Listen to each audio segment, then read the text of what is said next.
There's a chorus that's often sung in Christian gatherings and churches in South Africa, especially in times of suffering. It is a triumphant anthem of trust in God's presence and God's sustaining power of faith in all circumstances. It encourages believers to hold on to their faith in the midst of trials with their eyes fixed on the eternal hope of heaven. And the opening line of that chorus is very powerful. It essentially communicates that when God is present, the singer says, troubles lose their power.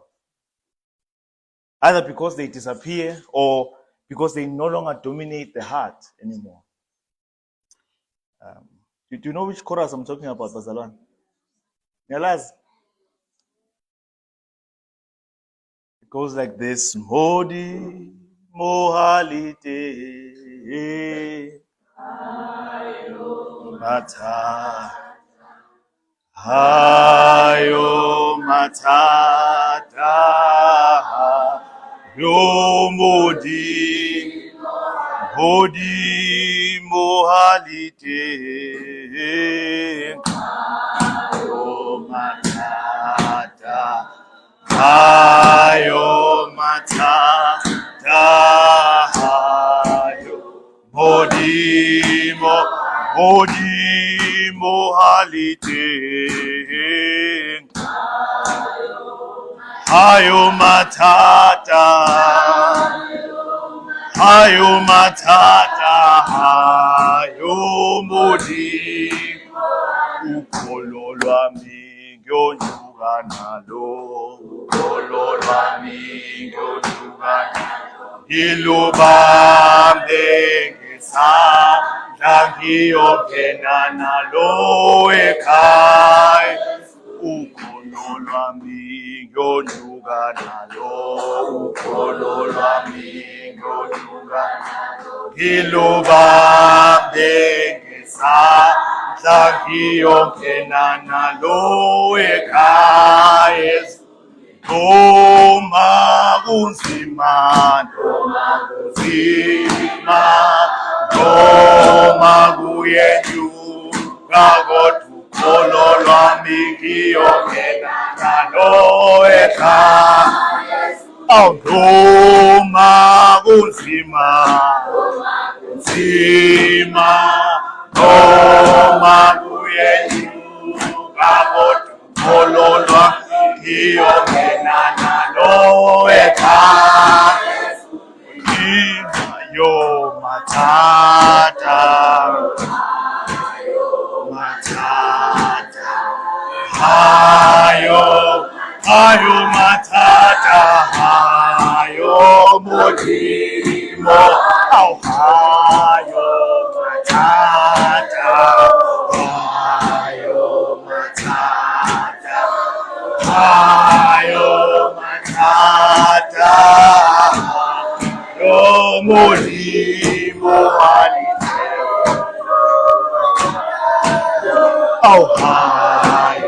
matata hayo matata hayo modimo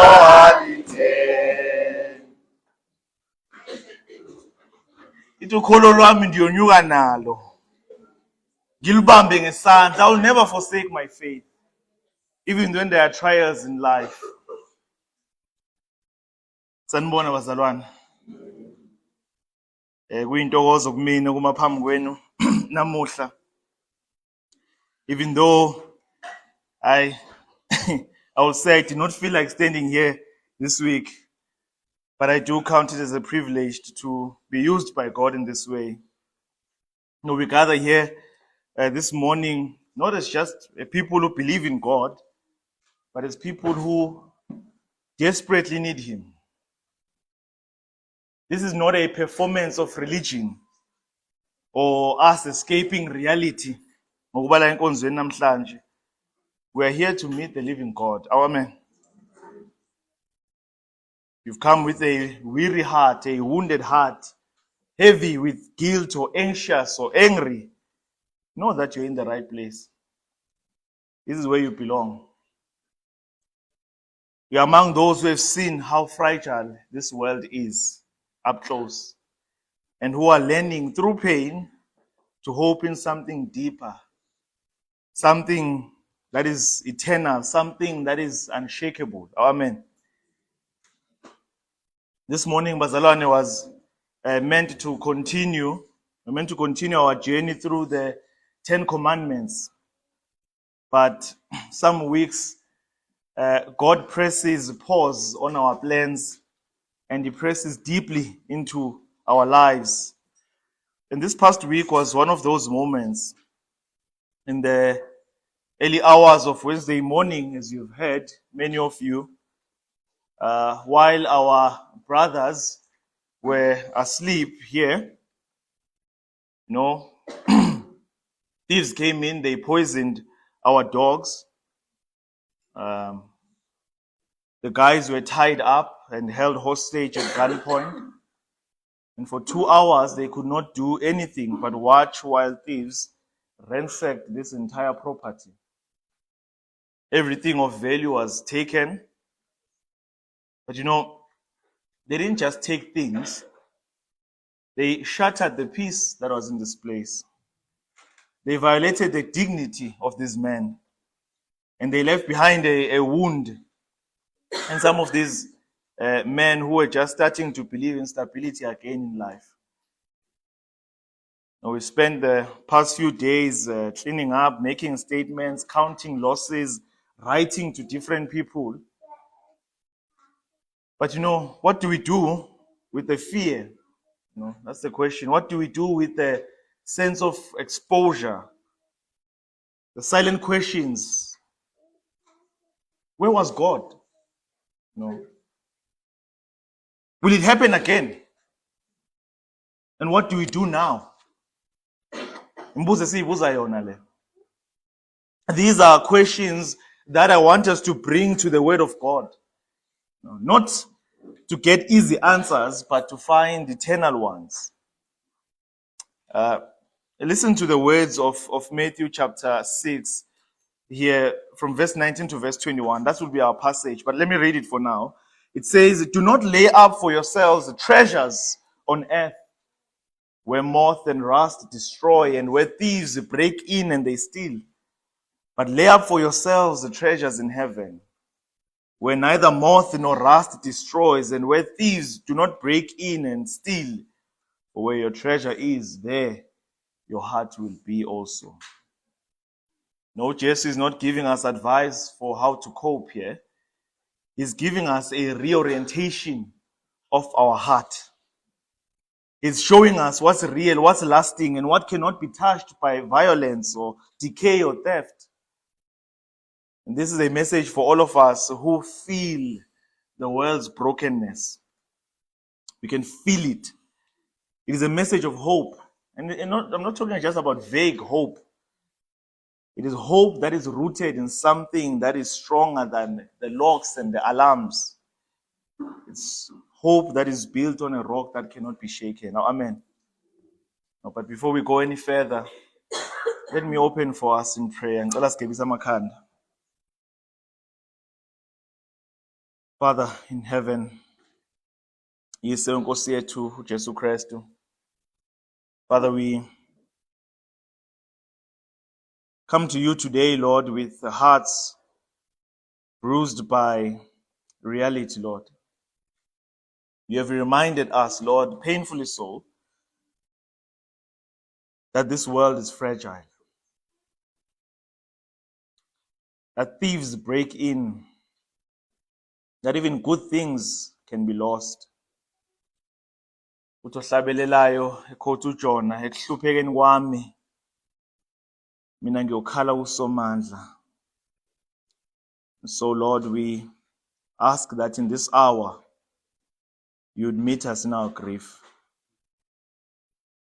Speak to us through your word and lift our eyes to what cannot be taken. Set our hearts, Lord, on you. Ngokuba wena uyinqaba yethu nesiphephelo sethu. You are our chosen portion, Lord. You are our secure refuge, Lord. And Father, you are our eternal treasure. Sikhulekela lesikhathi ezwini lakho this morning. In Jesus' name, amen.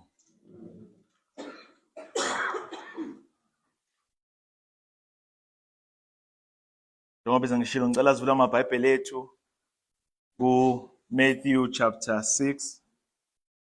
We'll play around in a couple of chapters, bazalwane. Matthew chapter 6, Psalms chapter 16, Psalms chapter 42, and Revelations 21. So you can just open that and put a bookmark there, because I'll go back and forth between those books. But in Matthew chapter 6, first I want for us to look at the insecurity of earthly treasures. He says here in verse 19, do not lay up for yourselves the treasures on earth. When Jesus warns us not to lay up treasures on earth, uJesu is not condemning possessions here. He's cautioning us about misplaced confidence. Sizonke bazalwane. The issue is not in having things, but it's building our identity, it's building our hope, it's building our sense of security and worth and value on things that cannot last. And uJesu, I want us to see shortly, he lists here 3 threats that expose the vulnerability of this world's treasures. He speaks first about moths. Inundu, ivemvane. You ask yourself,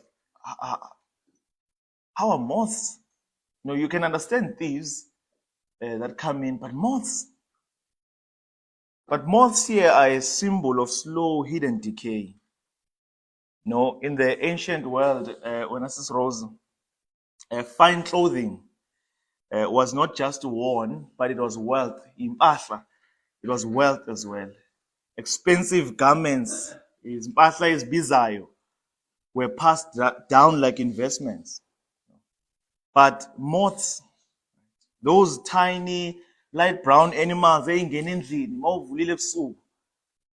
attracted to the light, what they do is that they lay eggs on the fabric, yempahla, and that larvae, lenengathi iworm, or the egg hatches and it becomes larvae, lenengathi iworm elincane.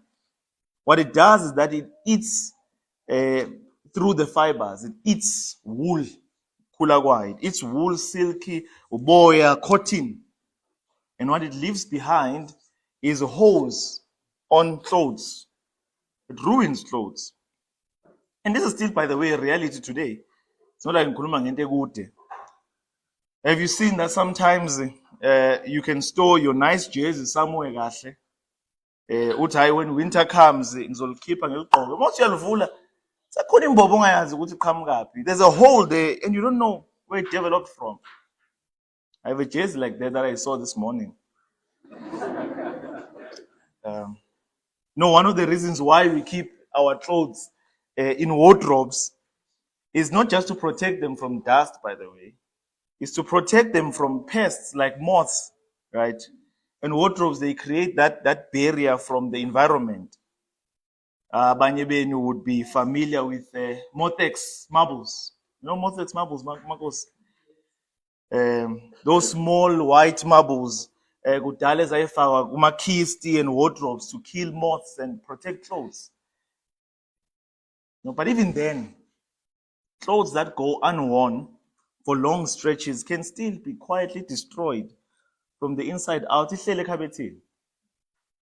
And just like that, you think something that is of value, something that is beautiful is reduced to waste. And that's the reality of these earthly goods.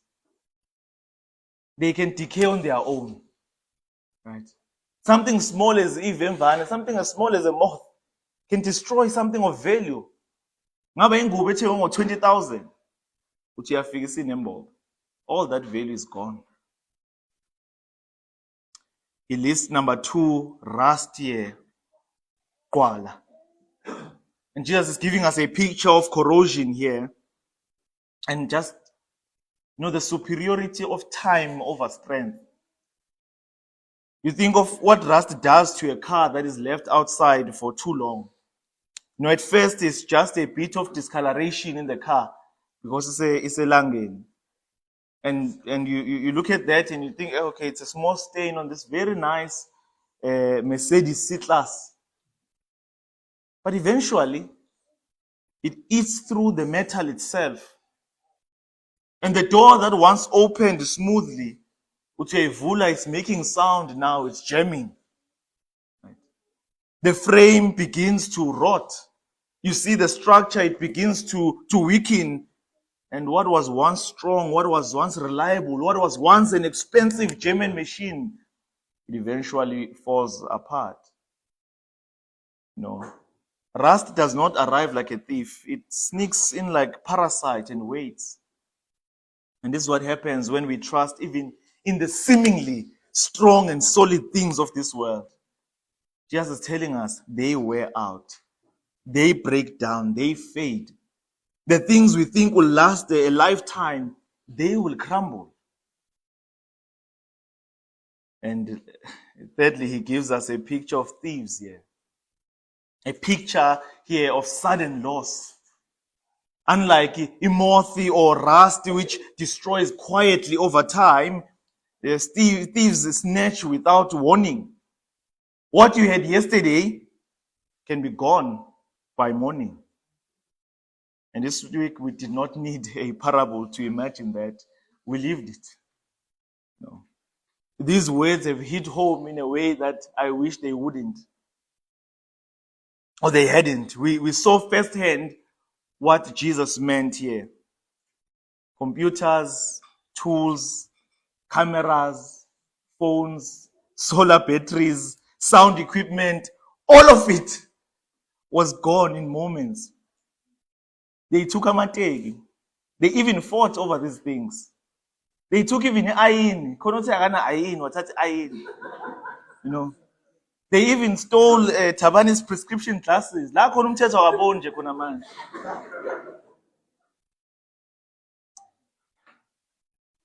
Things we considered normal, things we considered dependable, even necessary, all stripped away in a space of 2 hours.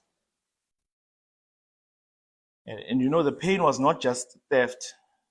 It was the realization of how easily it happened.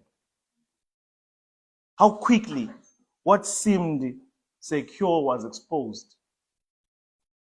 And how little control we really have. I felt so hopeless, Nje. After I heard the news, I was hopeless.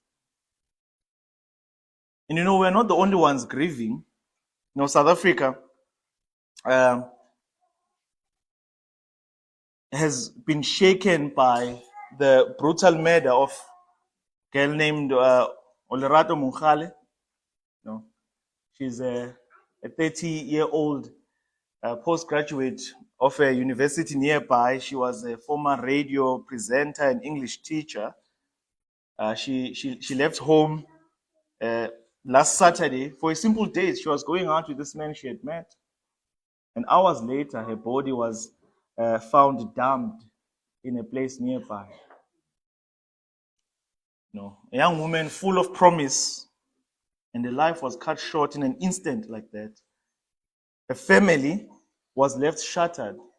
The whole nation was stunned. Behind the violence, the police said that there is a syndicate that is targeting women under the pretense of love. They weave a web of lies in order to traffic women, harm them as they did to this lady, and kill them. Bazalwane, if such news, they do not remind us of how fragile this world is, what will? What will? We passed with Alex and Ryan just this morning. That's why I was late. We passed a very terrible accident on the N3. A truck I don't know what happened to the driver, but he lost control of the truck. It crossed from his lane, went to the oncoming lane, and it went and hit the stop nonsense on the wall there in Leondale. It went through that wall, it went to another stop nonsense, and it eventually hit the corner of the house. It shattered. A truck, a big truck with two containers. You think of that family.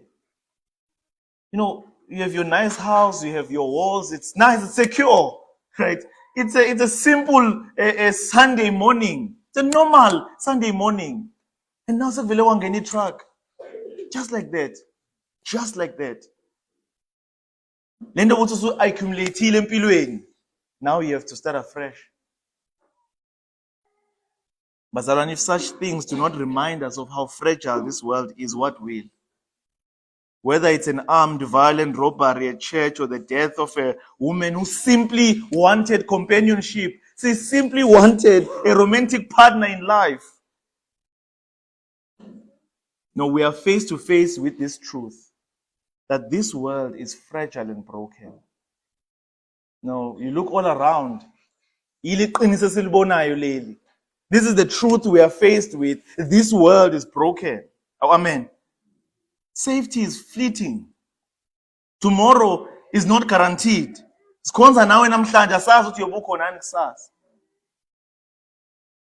And Psalm 16 verse 4 says this. Verse 4, Psalm 16, it reads, the sorrows of those who run after another God shall multiply.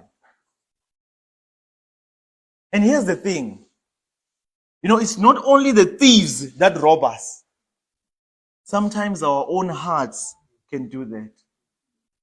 When we make an idol out of the things of this world, when we make an idol out of health, out of success, out of reputation, out of material security, the psalmist is telling us here, we set up for ourselves for multiplied sorrow.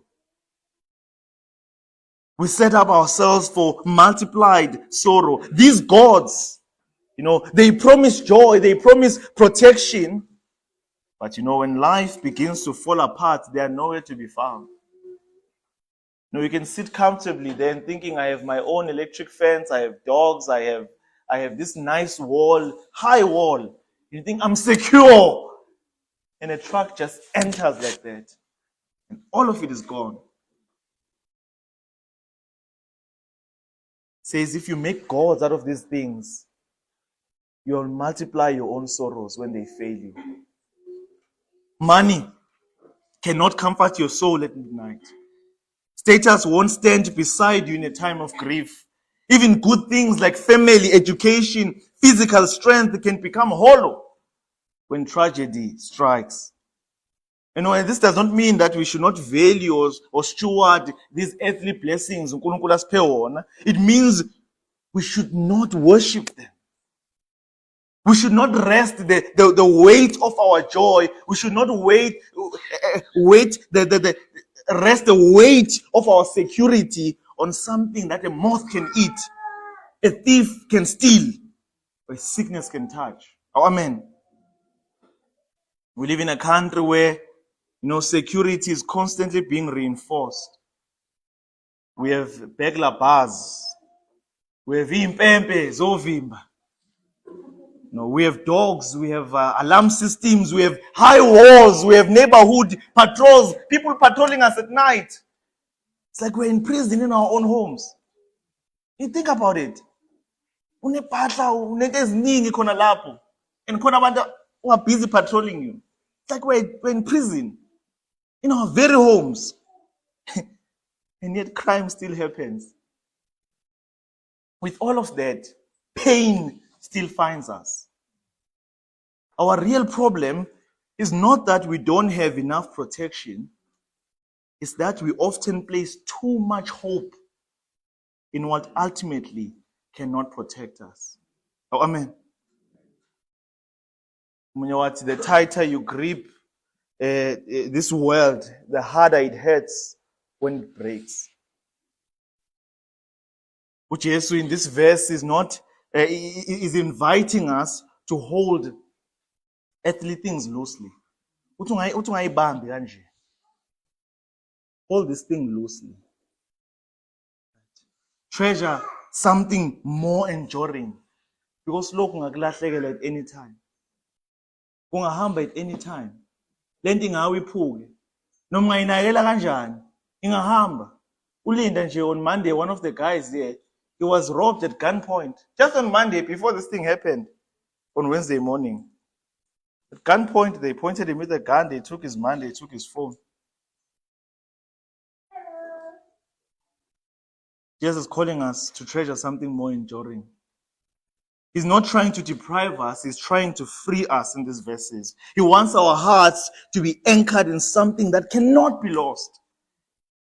Let us as a church, let this tragedy, as painful as it is, be a reminder that we are never meant to build our lives on things that can disappear overnight. We're made for greater treasure. Let's not waste this experience. It's good. God allowed it in His sovereign will. And that leads us to the next thing which Jesus Christ says here. Not just what to avoid, but what to pursue. Look at verse 20. I want us to look at the security and beauty of heavenly treasure. He says, but lay up for yourselves treasures in heaven. When Jesus tells us not to store up treasures on earth, He does not just stop there. He immediately follows it with a better alternative. He invites us to something richer, something deeper, something more secure. He invites us to lay up treasure in heaven. And this is not about neglecting earthly responsibility or pretending that material things do not matter. This is about anchoring our hope, our joy on something that does not depend on the economy. It does not depend on the safety of our homes or the stability of our bank accounts. It is about reordering what we value most and choosing to invest in what will last forever. Psalm 16 gives voice to this kind of heart. Psalm 16 says there, I say to the Lord, you are my Lord, I have no good apart from you. He says that the Lord is my chosen portion, the Lord is my cup, you hold my lot. In other words, what the psalmist is saying to us here, he's saying, he had learned to treasure God above all. God was not just the provider of good things, He was the good thing. He was the reward. God is the portion. He is the security. What is this treasure which Jesus Christ is speaking of here? It includes the deepening relationship with Christ. As we walk with Him, as we know Him more intimately, as we grow in our love for Him, that becomes a treasure that no one can steal. No one can steal your relationship with Christ. No one. That is why the author of that famous hymn, after he had lost so much, lost his children, lost his businesses, and he says, it is well with my soul. Right? It is well with my soul. He says, for my life He bled and died. Okay, I'm singing another song now. I blame Ryan for that. He was busy talking about he would hold me fast in the car. How does it go, the song, it is well with my soul? The first verse?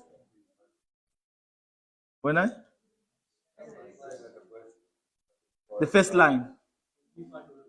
When peace like a river attendeth my way, when sorrows like sea billows roll, whatever, my Lord, you have taught me to say, it is well with my soul. It is well with my soul. I can lose the things of this world. I can lose even precious children. but it is well with my soul. That's something no fire can steal from me. No shipwreck can steal from me. You know, the treasure of Jesus Christ akhuluma ngayo, like it includes a heart that is being shaped into Christ likeness. You know, every time we choose forgiveness over bitterness, we choose integrity over compromise, we choose compassion over apathy, God is forming something eternal in us that no one can steal. No one can steal a godly character from you. They can steal so much, they cannot steal your integrity. It includes the joy of obedience, the joy of trust. When we follow Christ, even when it's hard, when we cling to Him, even in darkness, when we say yes to His will, that is treasure that is stored in heaven. It includes the people who are changed through our love and witness. A soul that is pointed to Christ through your words, through your giving, through your example, is a reward that reaches into eternity that no one can steal. No, they stole our things, but they cannot steal the work that has been done here in pointing the man to Christ. That cannot be stolen. Someone who turns to Jesus Christ, they put their faith in Christ, that cannot be stolen. And that's what matters. Oh, amen. It includes the unseen rewards that God promises for faithfulness. One day, we'll hear, "Well done, good and faithful servant." And that will be worth more than all this world could offer. And why does this treasure matter so much? It's because it cannot be lost. It cannot be stolen. No thief can touch it. No storm can wash it away. No recession, no illness, no betrayal can take it from you. It is secure because it is kept in heaven by uNkulunkulu who never fails. Now you think about it for a moment. Every act of kindness that is offered in Jesus' name, every moment of trust in the middle of trial, that is treasure. And it is not wasted. It is not wasted. When the guys who come into Village Mercy, they resist their old patterns of life, and they choose faith in Christ. They choose prayer instead of just escape through alcohol and drugs. That's eternal. That's eternal. When we choose to be faithful instead of being crushed by discouragement, that's eternal. The people who have donated already, the people who have paid their visits, the people who have prayed, the people who have quietly sacrificed to support this work, none of it is lost. None of it. We can sometimes think, man, after people have given so much and we were able to buy this and buy that, all is lost. It is not lost. It is not lost. These are heavenly investments that cannot be touched by moth, rust, or robbery. Oh, amen. Hebrews 10 tells us about the believers who lost everything. Their possessions were taken away. Their names were dragged through the mud. The mud. And the writer says there in verse 34, he says, "You joyfully accepted the plundering of your property, since you knew that you yourselves had a better possession and an abiding one." How could they do that? How could they rejoice in loss? In loss, it was not because they enjoyed suffering. It was because they had something the world could not touch. Psalm 16 verse 8 says, "I have set the Lord always before me.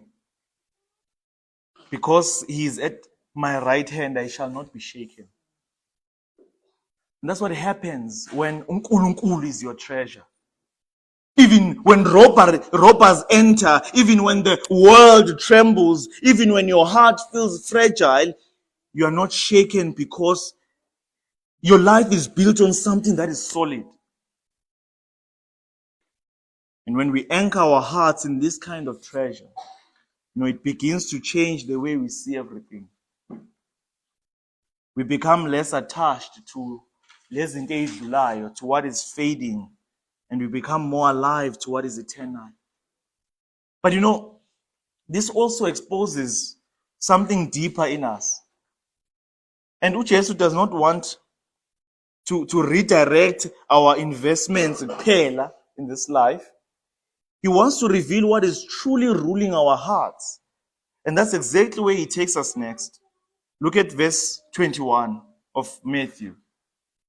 I want us to see the revealer of the heart here. He says, uJesu Kristu, for where your treasure is, there your heart will be also. These words from Jesus are simple, but they are piercing. uJesu Kristu does not just want us to ask where we are storing our treasure. He wants us to ask what that treasure says about our hearts. He says, where your treasure is, your heart is not far behind. If your treasure is in your savings account, your peace will rise and fall with the economic Ramaphosa. Right? If your treasure is in your possessions, your security rises and falls with whether or not those things are safe. If your treasure is in success, your identity rises and falls with your performance. But if your treasure is in heaven, then your heart is anchored beyond the reach of this world. Even when things are shaken here, your soul can remain steady there. Oh, amen. And so the question we are meant to ask this morning is, where is my heart really resting? Inhliziyo zethu, where are they resting? When the robbery, they said, happened this week, my first reaction, and I want to ask, what was your first reaction as well? Was it fear? Was it anger? Was it despair? Maybe it was a deep sadness. Maybe it was frustration at how vulnerable everything feels. No, these are normal human responses. This is exactly where my response is the past few days. But see here, Bazalwane, what Jesus is inviting us to look beneath these responses, to look beneath these emotional responses and ask what those emotions reveal. If I'm devastated because I've lost something, what does that loss say about what I was treasuring? If I'm shaken to my core because something was taken from me, what does that say about where I had placed my heart? No, these are not easy questions, but they are good ones. Not because uNkulunkulu wants to shame us, but because he wants to free us. He wants to lead us into a deeper trust, a better love, a more lasting security. Psalm 42 gives us a window into this kind of hard work, right? The psalmist is very honest there. He's not pretending to be okay. From Psalm 42, he says, I say to God, my rock, why have you forgotten me? Why do I go moaning because of the oppression of my enemy? This is someone who is crying out in pain. He's confused by the silence of God. He's overwhelmed by what he sees around him.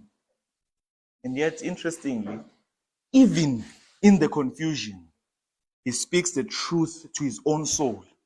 He says there, why are you cast down, O my soul? Why are you in turmoil within me? Hope in God, for I shall again praise him, my salvation and my God. And this is what it looks like to treasure heaven even in the middle of sorrow. It's not denying the turmoil. It's not denying inkinga or pretending as if it's not there. It's confronting it with the truth of who God is. And here's the beauty of what Jesus Christ is saying here. When trials come, they do not only, take things away, they also reveal what is hidden. That heat, that fire of hardship, that fire we felt this week, it brings our true desires to the surface. It's like a fire that burns away what is shallow and shows what is solid. You see, as I said, the heart always follows what it treasures. If we treasure control, we'll be anxious. No.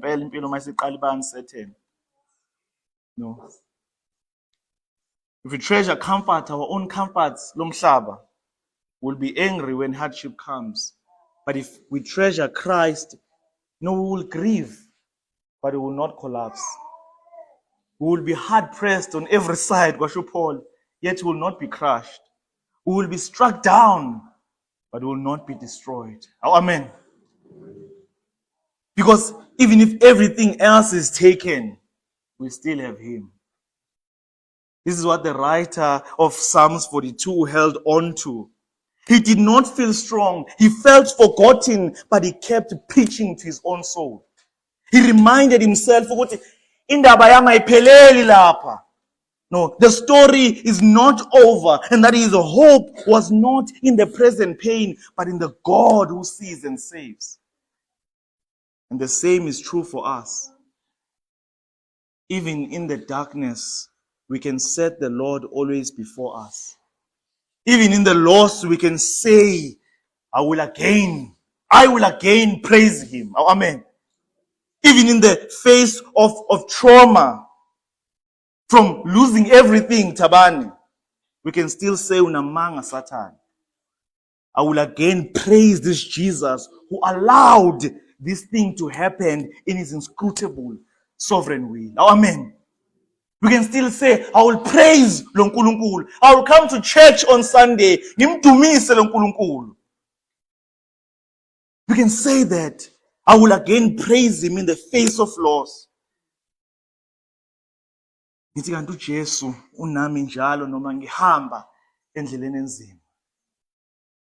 Kanti uJesu unami njalo noma ngihamba endleleni enzima. Kanti uJesu unami njalo noma ngihamba endleleni enzima. This song, Nathan, is a confession of unwavering presence, especially in suffering. It's both comforting and profound. It says, Kanti Jesu nami. It says, it's an emotional realization that, all along Jesus has been with me. And the repetition, endleleni enzima, on the hard road, reminds the listener that faith does not deny hardship, but finds Christ present with it. He says, even though I was going through hard times, even though my path was dark and steep, Jesus was with me. Noma ngihamba endleleni enzima, He's there all along. He's there in the darkness with me. Kanti una noma ngihamba endleleni enzima, kanti unami njalo noma ngihamba endleleni enzima, endleleni enzima, endleleni enzima, endleleni enzima, endleleni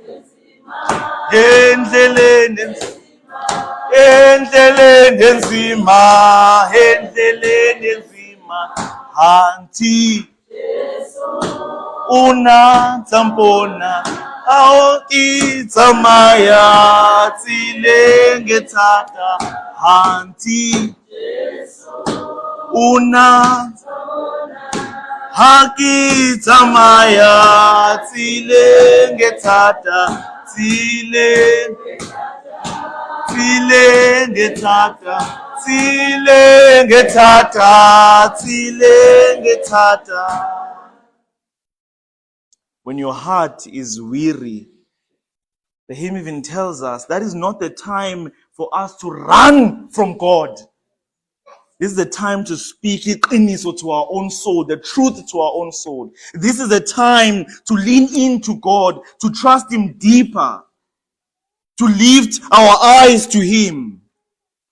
Why? Because this life is not the end of the story, and the weight of our sorrow can only be carried, bazalwane, when it is held by something stronger than this world.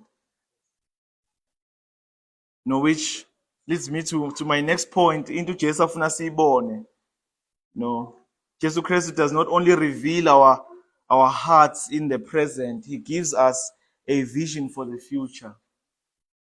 Jesus Christ gives us a picture of the world as it should be and as it will be. A promise of what is coming. Revelations 21, verse 3 to verse 8. At this point, someone might be thinking, I understand what Jesus is saying, but the pain right now is still very real. I know I should not cling to earthly things, but everything feels so uncertain. Jesus knows that feeling. He knows how deeply we need a vision that lifts our eyes beyond the brokenness of today. And that is exactly what he gives us in Scripture. In Revelations 21, what Jesus Christ does is he uvuliketin, right? And he pulls back this curtain on eternity, and he lets us see the end of the story. He says, behold, the dwelling place of God is with men.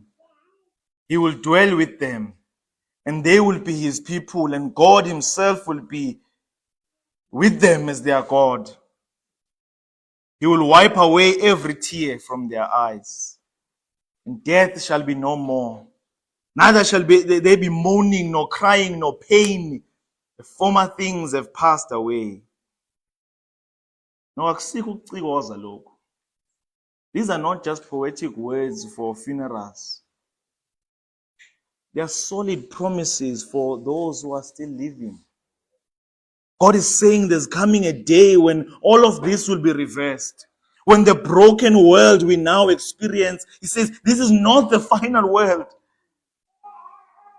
There will be no more good days. There will be no more goodbyes, Jalo, in the world to come. No more funerals. There will be no more robbers who are climbing through windows. There will be no more families wondering if they will ever feel safe again. There will be no more crying yourself to sleep in the coming world. There will be no more restless hearts or anxious waiting. The former things will pass away and everything will be made new. And the most beautiful part of this promise is actually not the absence of suffering. I want you to see that in these verses. We usually emphasize that there will be no sin, there will be no suffering. But that's not the most beautiful part here. It's in verse 3. Look at verse 3. It says, God himself will be with them as their God. Oh, amen. Not distant. Not today we talk about the loveliness of present fathers, present dads, right? Well, how about a present God?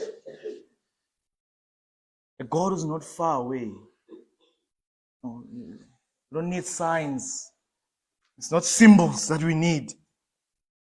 Not someone we sing about from far away, but present, walking with us, dwelling among us. And this is what our hearts were made for. This is the treasure we were created to long for. And nothing in this world can compare to that. He continues to say in verse 6, to the thirsty I will give from the spring of the water of life without payment. uNkulunkulu uyazi how dry your soul can feel. Xolani, hlaleni phansi. Ngizophinde nizenze lezo zinto. God knows how dry our souls can feel. He knows how draining life in a fallen world can be. But he offers refreshment that will never run out. He gives it freely. You do not have to earn this hope. You simply receive it through faith in Christ. In verse 7, he says, the one who conquers will have this heritage. And I will be his God and he will be my son. No, those who endure, we are told, those who hold fast, those who do not give up even when they are tired, they will inherit this promise. This is the solid rock underneath all the grief and loss we carry. This is the unshakable hope that holds us together. Not just that things might get better here, but that one day they certainly will. They certainly will. There's coming a day, Bazalwane, and knowing that day that's coming, it changes how we live today. You know, Randy Alcorn, I was reading his book in heaven. You know, I'm not sure if it's from that book. He once said, for Umzalwane, he says, this present life is the closest we will ever come to hell. Please know that whatever you have experienced in this life, if you're a believer, is the closest thing you'll ever come to hell. Being pointed with a gun, everything being stolen, being forced to transfer your is the closest thing you'll ever come to hell. But for those without Christ, this present life is the closest thing they will ever come to heaven. Ukuthola ama-ayini, ukuthola ipika, ukutshontsha amafoni is the closest thing they will ever come to heaven. They should treasure it now. They should be happy now. Because into abayithola kulo mhlaba is the closest thing they will ever come to heaven. That should humble us. But it should also motivate us. Because if we believe that this future is real, then it should shape everything about how we will live now. It should make us fearful and more faithful. It should give us the strength to persevere and give us eyes to see the opportunities to invest in what matters most. It's nothing. We have a bright future ahead of us. And think all of us in 100 years will probably not be here. We'll be in a better world if we've believed in Christ. What is it to lose in the last 60 years, last 20 years, last 10 years of our lives here? And that brings us to a very practical question. How do we actually live like this is true? How do we lay up treasure in heaven while still living in the mess of the earth? And now I want us to consider, as our last point, how Jesus Christ calls us to respond. Title this point, Living Toward Heaven, a call to treasure what lasts. Now we've heard Jesus Christ warning us not to lay up treasure on earth. We have seen his promise of a glory to come. But what does that mean for us now? How do we live in this fragile world without losing heart? No. Jesus Christ does not call us to escape the world, but to live differently in it. He even said that. He says, I'm not praying that this may be taken out of the world. Said, no, I'm not praying for that. He does not want us to escape this world. He's calling us to live differently in this world. Laying up treasure in heaven begins not with these big gestures, but with a heart that sees life through a different lens of eternity. No, we treasure heaven when we love with gospel purpose, when we offer compassion, when we open our homes, when we show up for others, when we give ourselves. These are the seeds sown in heaven's soil. When we serve those who cannot repay us, heaven takes notice. When we treasure heaven, when we give generously to people. When we give to help those who are hurting, to feed the hungry, to support the work of the gospel. Every act of giving, even a small one, declares that we trust uNkulunkulu more than our possessions. We don't want to give because we are trusting in that money. That's true. We think if I give up this money, if I take this money out of my savings to do this, hey, what will I fall back on? If impilo, it takes a turn. We're trusting in those things. Kakhulu. No. Every act of giving, it declares that uNkulunkulu ngithemba wena more than I trust even in these possessions.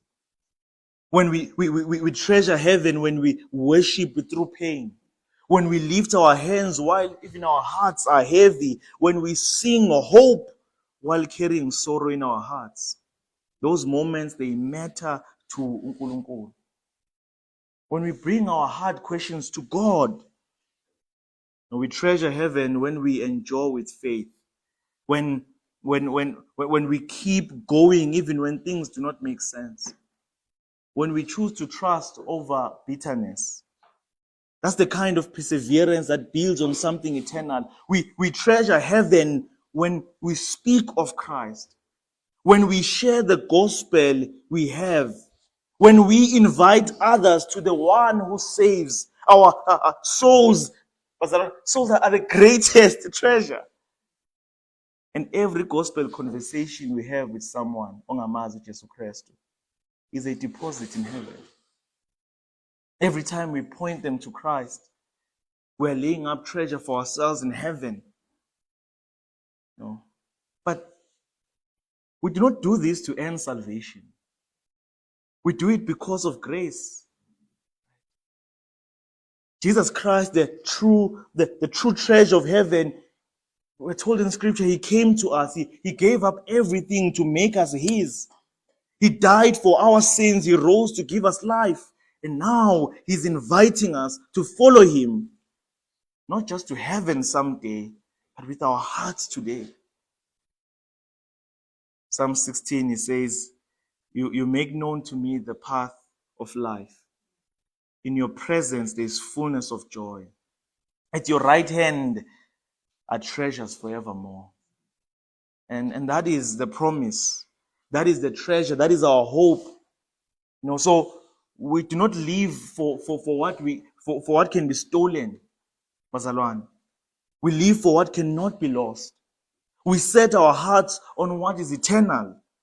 And we walk forward by faith until we see Him face to face. As a church, I want us to respond to this in prayer. I want us to respond to this in prayer.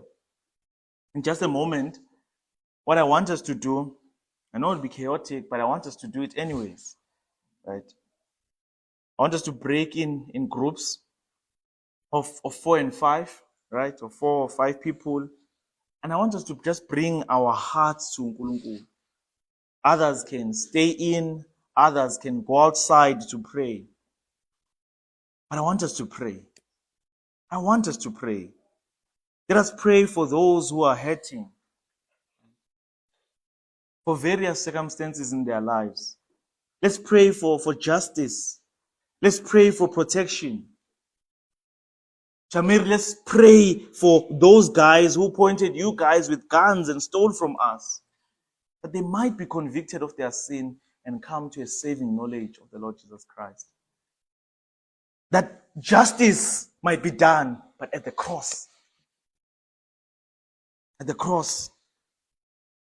Let us intercede for each other, Bazalwane, and let us ask God to help us all individually to treasure Him above all else. These are things I want us to pray for. And after about 10 minutes of prayer, you'll hear a car hooter calling us to just come together one last time to sing one last song and to close in thanksgiving. Amen? Let us pray. Baba wethu osezulwini, we thank you, Lord, for meeting us through izwi lakho Nkosi. Wena Nkosi uyisiphephelo sethu. Indeed, as the psalmist says, Lord, you are our portion. You are our treasure. Uyigugu lethu uNkulunkulu othongcwele. Akukho okuhle sinakho ngaphandle kwakho. Nxa leli zwe lizamazama Nkosi, wena uhlala umi njalo. You remain unshaken, uNkulunkulu othongcwele. Oh Lord, help us. Help us to live with eternity in view. Teach us, uNkulunkulu wethu ongcwele, to treasure what lasts. Fix our eyes, Nkosi, on Jesus, our sure and steady anchor. Our sure and steady anchor through the trials of this life. Our joy, our reward. Qinisa ukholo lwethu, Nkosi. Julisa uthando lwethu. Keep us faithful until the day we see you face to face. In Jesus' name we pray. Amen. I ask that we do that, Bazalwane. We just break into just small groups to pray together. 5, 6 people. Abanye, they can go outside, but I just want us to have a time to pray together.